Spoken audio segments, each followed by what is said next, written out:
À la fin des années 70, les États-Unis et la Colombie se lancent dans une lutte acharnée contre le cartel de drogue de Medellín. Steve Murphy, jeune agent de la DEA, fait son possible pour faire tomber Pablo Escobar et ses hommes, malgré l'importante corruption policière qui gangrène la Colombie. Cette lutte se mêle à celle des États-Unis contre le communisme et à de nombreux autres intérêts politiques. Narcos n'est pas un simple biopic sur Pablo Escobar. Cette série américaine, diffusée depuis l'été 2015, on en est à la 3e saison, retrace la lutte acharnée des États-Unis et de la Colombie contre le cartel de drogue de Medellín, comme je vous l'ai dit.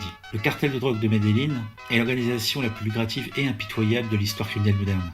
Narcos nous permet de suivre les différents points de vue des intervenants, que ce soit les policiers, les politiques, les juges, ainsi que les narcotrafiquants. Donc on va suivre l'essor du trafic de cocaïne et le bras de fer très sanglant qui s'engageait entre les narcotrafiquants qui veulent absolument chacun contrôler la plus grosse part du marché de la drogue. Autant dire qu'en visionnant Narcos, on frissonne autant de plaisir que de frayeur.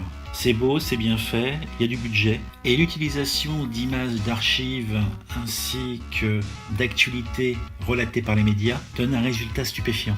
Alors en route avec Narcos pour suivre Pablo Escobar qui se meut tel un poisson dans l'eau en édifiant lui-même sa légende et gérant son destin à son gré. Suivez Steve Murphy, l'agent de la DEA, qui est le narrateur de l'histoire et qui passe très rapidement du statut de protagoniste, souvent effacé, à celui de spectateur, bien souvent impuissant. Comme je vous l'ai dit, Narcos c'est 3 saisons, mais l'histoire de Pablo Escobar se finit avec sa mort à la fin de la 2e saison. C'est pas un spoiler, tout le monde le sait. Mais il y a une 3e saison, et cette 3e saison parle du sujet de cette série, qui n'était pas Pablo Escobar en tant que tel, mais les narcotiques. Si cette présentation critique vous a plu, vous pouvez mettre un j'aime, vous pouvez vous abonner à la chaîne, partager la vidéo sur les réseaux sociaux et me suivre sur Twitter et Facebook. Je vous dis à bientôt pour une nouvelle présentation critique du Sérivore.